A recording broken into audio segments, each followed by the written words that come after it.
एक समय की बात है। एक गांव में मोहन नाम का एक नौजवान रहता था। मोहन का शरीर गठीला और बहुत सुंदर था। मोहन रोज सुबह शहर में काम करने जाता और फिर शाम को अपने गांव लौट आता। गांव और शहर के बीच में एक जंगल पड़ता था। उस जंगल में एक चुड़ैल रहती थी। वो रोज मोहन को जंगल से आते जाते देखती थी।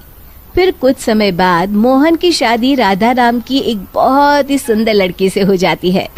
एक दिन मोहन अपनी पत्नी राधा से कहता है, राधा, मैंने तुमसे कितनी बार कहा है कि तुम मेरे लिए सुबह सुबह खाना बना दिया करो। मैं रोज काम पर देरी से पहुंचता हूँ। मैं क्या करूँ जी, सारा दिन घर के काम करके मैं तो थक जाती हूँ, इसलिए मुझसे सुबह जल्दी नहीं उठा जाता। सुनो जी, मैं तो कहती हूँ क्यों ना हम अपने घर में एक नौकर रख लें। अरे भाग्यवान, अभी हमारी इतनी आमदनी नहीं है कि हम कोई नौकर रख सके। कल से मैं सुबह खाना खुद बना लिया करूँगा। खुश?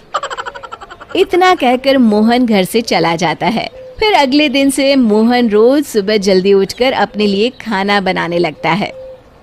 जब खाना बना ही रहा हूँ तो घर के सभी लोगों के लिए बना लेता हूँ। फिर मोहन रोज सुबह सबके लिए खाना बनाता और शहर में काम करने चला जाता। दूसरी तरफ राधा घर में सारा दिन आराम करती और घर के बाकी काम अपनी सास से करवाती।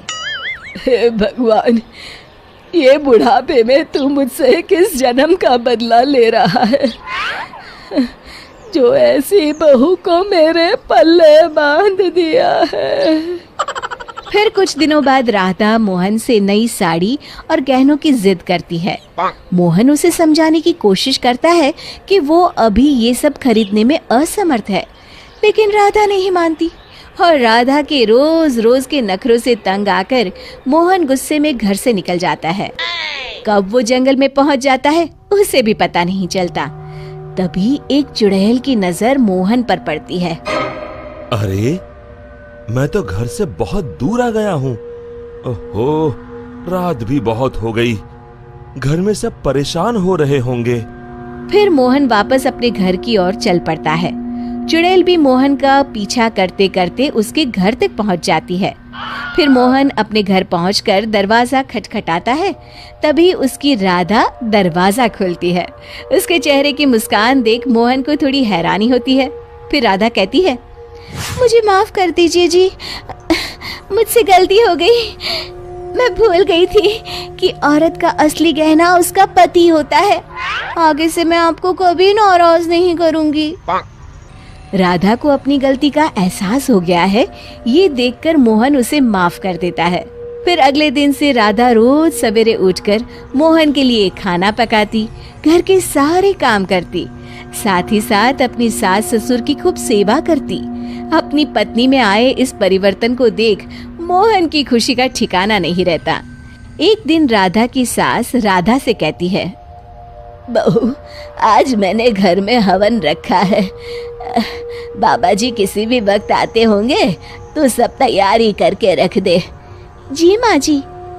फिर थोड़ी देर बाद बाबा जी अपने चेले के साथ उनके घर पर आते हैं। अलख निरंजन। आइए आइए बाबा जी, मैं आपका ही इंतजार कर रही थी।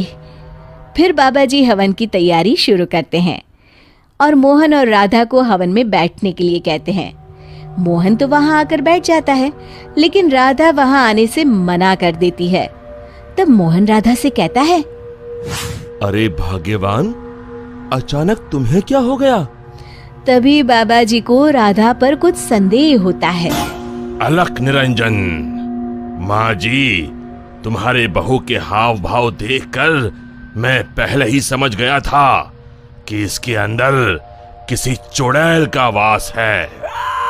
बाबा जी क्रोधित होकर कहते हैं, सच सच बता, कौन है तू, वरना अभी तुझे जलाकर भस्म कर दूंगा। फिर बाबा जी जोर जोर से मंत्र पढ़ना शुरू कर देते हैं।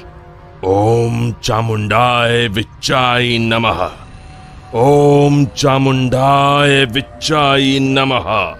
तभी अचानक राधा की आवाज बदल जाती है और वो बाबा जी को हाथ जोड़कर कहती है, नहीं नहीं, मुझे छोड़ दीजिए। मैं एक चुड़ैल हूँ। मैं रोज मोहन को जंगल से गुजरते हुए देखती थी। मैं मोहन की सुंदरता पर मोहित हो गई थी। फिर मैंने देखा कि राधा मोहन और अपने सास ससुर को दिन रात परेशान करती है, और एक दिन मौका पाकर मैंने राधा के शरीर में प्रवेश कर लिया। मुझे कुछ मत करना, मैं अभी ये घर छोड़कर चली जाती हूँ। फिर हवा का एक तेज झोंका उस घर से बाहर चला जाता है और राधा बेहोश होकर नीचे गिर जाती है। कुछ समय बाद राधा को होश आता है। सारी असलियत जानने के बाद राधा को अपनी गलती का एहसास हो जाता है। आप लोग मुझे माफ कर दीजिए। मैं आज के बाद आप लोगों को कभी शिकायत का मौका नहीं दूंगी।